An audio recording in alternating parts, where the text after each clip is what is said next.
हाल संवाददाता गौतम जोड़ाई गया है। गौतम, जे प्रमाणे विसावदर जे बैठक है तेने लईने जे राजकीय माहोल आखो गरमायो छे, त्यारे भाजपनी जो बात करवामां आवे तो केटला तेमना तरफथी नामो चर्चाई रह्या छे। हाल शुं एक्सक्लूसिव माहिती?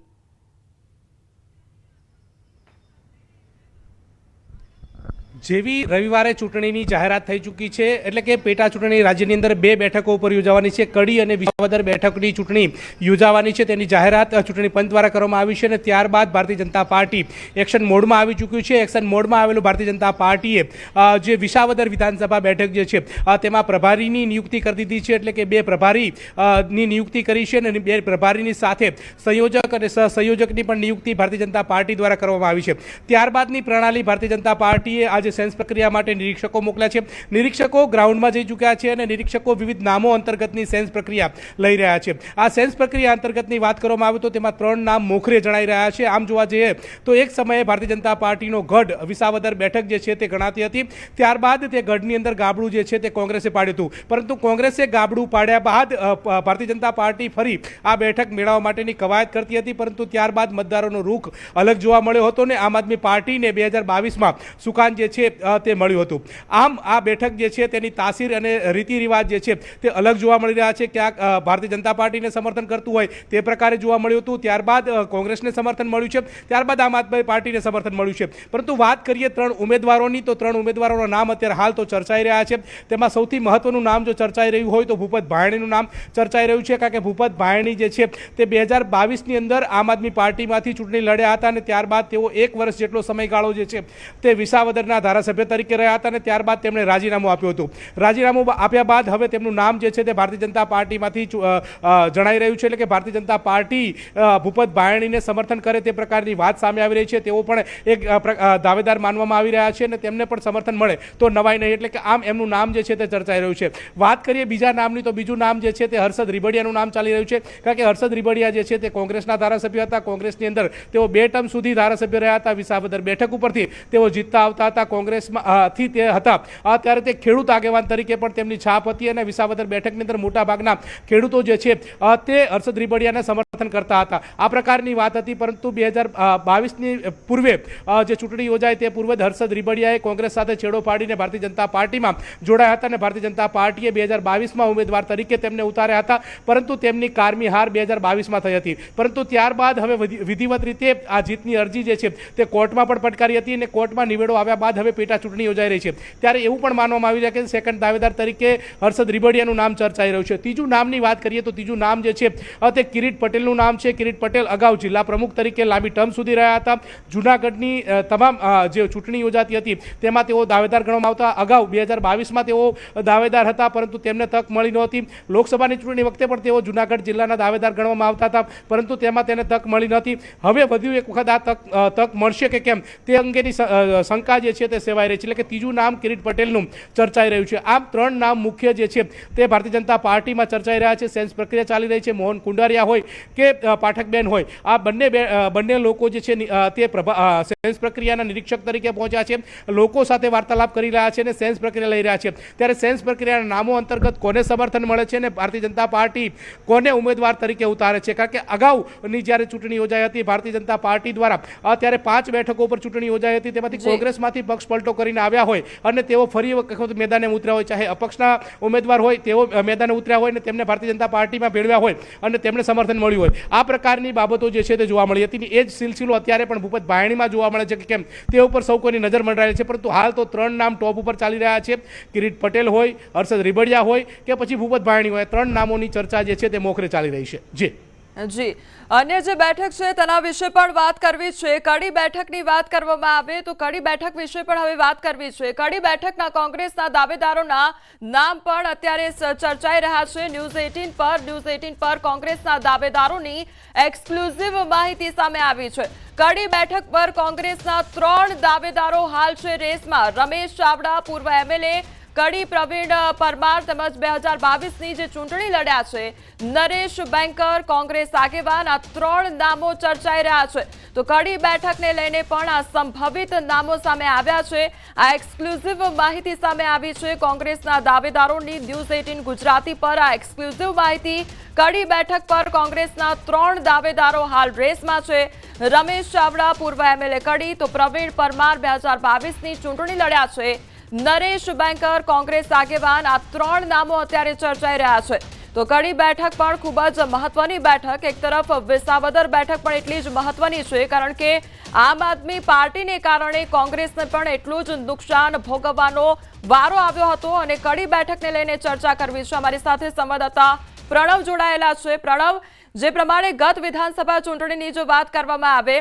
તો ગત વિધાનસભા ચૂંટણીમાં પણ ક્યાંક કોંગ્રેસને નુકસાન વેઠવાનો વારો આવ્યો હતો આમ આદમી પાર્ટીને કારણે અને આ વખતે કડી બેઠકમાં કયા નામો ચર્ચાઈ રહ્યા છે સૌથી પહેલા તો તે જાણીશું આ ચોક્કસ વિસાવદર બાદ કડી જે છે તેની પેટા ચૂંટણી પણ યોજાવા જઈ રહી છે ગુજરાતની અંદર તે મહદઅંશે ઉત્તર ગુજરાતની આ જે બેઠક છે મહેસાણા જિલ્લાની તેની અંદર કહી શકાય કે કરશનભાઈ સોલંકી જેઓ પૂર્વ ધારાસભ્ય હતા જેઓનું સ્વર્ગવાસ થયો તેના જ કારણે આ બેઠક છે તે ખાલી થઈ હતી અને તેના કારણે આ પેટા ચૂંટણીની જાહેરાત થઈ છે તેની અંદર મુખ્યત્વે જે કહી શકાય કે કોંગ્રેસ પાર્ટીના અહીં 3 મુખ્ય દાવેદારો છે પરંતુ સાથે જ ન્યૂઝીલેન્ડ પાસે એક્સક્લુઝિવ માહિતી એટલા માટે છે કે હજુ તો કોંગ્રેસ પાર્ટી પોતાની સેન્સ પ્રક્રિયા છે તે આજથી આરંભવાની છે કોંગ્રેસ પાર્ટીના જે પ્રભારીઓ છે જે પેટા ચૂંટણી દીઠ એટલે જે 2 બેઠકો છે કડી અને વિસાવદર તેના પ્રભારીઓ નિમણૂક કર્યા છે તે પ્રભારી આજે ગેનીબેન ઠાકોર હોય કે પછી જે કહી શકાય કે ગ્યાસુદ્દીન શેખ છે એ તમામ જે કોંગ્રેસના જે વરિષ્ઠ નેતાઓ છે તે તમામ લોકો કડી ખાતે જવાના છે અને સેન્સ પ્રક્રિયા કરવાની છે પરંતુ તેની પહેલાં ન્યૂઝીલેન્ડ પાસે એક્સક્લુઝિવ જે માહિતી આવી છે તે પ્રમાણે જે 2012 અને 2017ની વચ્ચે જે ચૂંટણી લડ્યા હતા અને જીત્યા હતા એ કડી બેઠક ઉપરથી તે રમેશભાઈ ચાવડા છે તે પ્રબળ દાવેદાર માનવામાં આવે છે કારણ કે તેઓ પૂર્વ ધારાસભ્ય પણ રહી ચૂક્યા છે તો સાથે જ 2022માં જે ચૂંટણી જે હાર્યા હતા પ્રવીણભાઈ પરમાર તેઓનું નામ પણ અહીં દાવેદારી તરીકે સંભવિત તરીકે મૂર્તિયા તરીકે તે માનવામાં આવી રહ્યું છે અને ત્રીજું જે નામ આવી રહ્યું છે તે સામાજિક જે આગેવાન છે નરેશ બેંકર પરંતુ સૌથી મોટી વાત એ છે કે આ જે કડી બેઠક છે તે કડી બેઠક 2009 બાદ એ રિઝર્વ સીટ બની હતી એસસી બેઠક તરીકે 2009માં આવી હતી તેની પહેલાં ત્યાંથી પૂર્વ જે નાયબ મુખ્યમંત્રી નીતિન પટેલ છે ત્યાં તેઓ સતત જીતતા આવતા હતા ત્યારબાદ એ રિઝર્વ સીટ બની ત્યારબાદ કે રિઝર્વ સીટ ઉપર કોંગ્રેસ પાર્ટી જીતતી આવતી હતી પરંતુ 2017 અને 2022ની ચૂંટણી થઈ તેની અંદર એ કહી શકાય કે ભારતીય જનતા પાર્ટી ફરી ત્યાં જીતી હતી અને ત્યાં કરશનભાઈ સોલંકી ત્યાં ચૂંટણી જીત્યા હતા પરંતુ ચોક્કસ એ કહી શકાય કે સેન્સ પ્રક્રિયા કોંગ્રેસ પાર્ટીએ આરંભી દીધી છે અને પોતાના જે મૂર્તિયાઓ છે તે ગોતવાની તેને શરૂઆત કરી દીધી છે પરંતુ હાલ ન્યૂઝીલેન્ડ પાસે એક્સક્લુઝિવ જે માહિતી છે કડી પેટા ચૂંટણીને લઈને તેની અંદર આ 3 જે મુખ્ય નામો છે જે આપણા દર્શકોને આપણે બતાવી રહ્યા છીએ તેમાં રમેશ ચાવડા એ સૌથી પ્રબળ દાવેદાર છે અને કદાચ કહેવાય રહ્યું છે કદાચ તે જ આ બેઠક ચૂંટણી લડશે તો સાથે બીજા 2 અન્ય નામો પણ અહીં મૂકવામાં આવ્યા છે અને જે દિલ્હી હાઈકમાન્ડને આ 3 નામોની પેનલ છે તે મોકલીને આખરી ફાઇનલ જે કહી શકાય કે નિર્ણય દિલ્હી હાઈકમાન્ડ અહીં લેશે જી પ્રણવ એટલે કે કડીમાં જે કોંગ્રેસ તરફથી 3 દાવેદારોના નામ છે તે ચર્ચાઈ રહ્યા છે વધુ અપડેટ આપની પાસેથી લેતા રહીશું હવે બીજેપીને લઈને પણ વાત કરવી છે કે કડીમાં આખરે બીજેપી તરફથી કયા નામો ચર્ચાઈ રહ્યા છે પેટા ચૂંટણીની જાહેરાત સાથે રાજકીય ગરમાવો સર્જાયો છે અને 2 બેઠકોના ઉમેદવાર પસંદ કરવા કવાયત શરૂ કરવામાં આવી છે કડી બેઠક માટે ભાજપની આજે સેન્સ પ્રક્રિયા શરૂ તો ટિકિટ વાંચુકો બાયોડેટા સાથે હાજર રહેશે ભાજપ કાર્યાલય પર સેન્સની પ્રક્રિયા અને દાવેદારોને નિરીક્ષકો સાંભળશે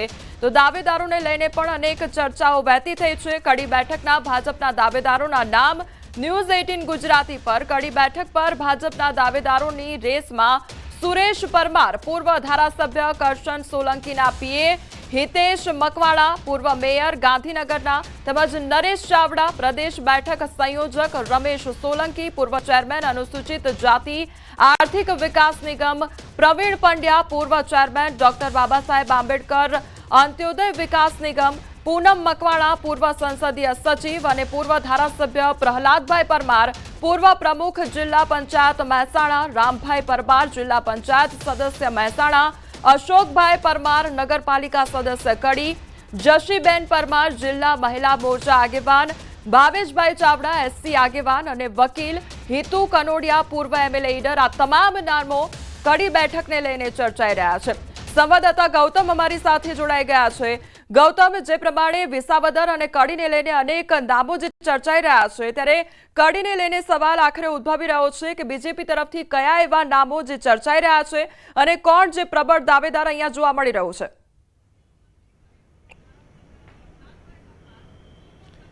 આમ જોવા જઈએ તો કડી જે છે તે ભારતીય જનતા પાર્ટીનો ગઢ રહ્યો છે, કારણ કે ભારતીય જનતા પાર્ટીને નાયબ મુખ્યપ્રધાન જે છે નીતિન પટેલ તે પણ કડી વિધાનસભા બેઠક ઉપરથી ચૂંટણી લડતા હતા અને તેઓ જીતતા હતા, અને ત્યારબાદ જે એસસી જે બેઠક થઈ છે ત્યારથી પણ તેમાં ભારતીય જનતા પાર્ટીનું પ્રભુત્વ જે છે તે ધરાવી રહી છે। કરશન સોલંકી જે છે તેઓ 2 ટર્મ સુધી એટલે કે 2017ની અંદર પણ તેઓ ચૂંટણી લડ્યા હતા અને જીત્યા હતા, 2022માં પણ તેઓ ચૂંટણી લડ્યા હતા અને જીત્યા હતા। હવે તેમના નિધન થવાના કારણે આ બેઠક જે છે તે ખાલી પડી છે અને તેના કારણે હવે કોણ કડીનો દાવેદાર તે અંગેની ચર્ચા જે છે તે મોખરે થઈ રહી છે।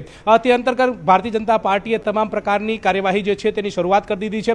3 જેટલા જે સેન્સ પ્રક્રિયા માટેના નિરીક્ષકો ભારતીય જનતા પાર્ટીએ નિયુક્ત કર્યા છે અને 3 નિરીક્ષકો જે છે તે આજે 4 વાગે મહેસાણા ખાતે જશે અને મહેસાણા ખાતેની એક બેઠક મળશે। બેઠકની અંદર જે દાવેદારો જે છે તેમની અંતર્ગતના સાંભળશે, તેમની અંતર્ગતના સેન્સ પ્રક્રિયા જે છે તે લેવાના છે। તે 3 લોકોની નામની ચર્ચા કરીએ તો કૌશલ્યાબા કુંવર જે છે તે ભારતીય જનતા પાર્ટીના ઉપાધ્યક્ષ જે છે તેઓ સેન્સ પ્રક્રિયાની અંદર નિરીક્ષક તરીકે જવાના છે। દિનેશ અનાવડિયા જે પૂર્વ રાજ્યસભાના સાંસદ જે છે તે પણ સેન્સ પ્રક્રિયા માટે જઈ રહ્યા છે અને ગાંધીનગર મહાનગરપાલિકાના પૂર્વ મહામંત્રી જે છે કન્નુ દેસાઈ આ સેન્સ પ્રક્રિયા માટે જઈ રહ્યા છે।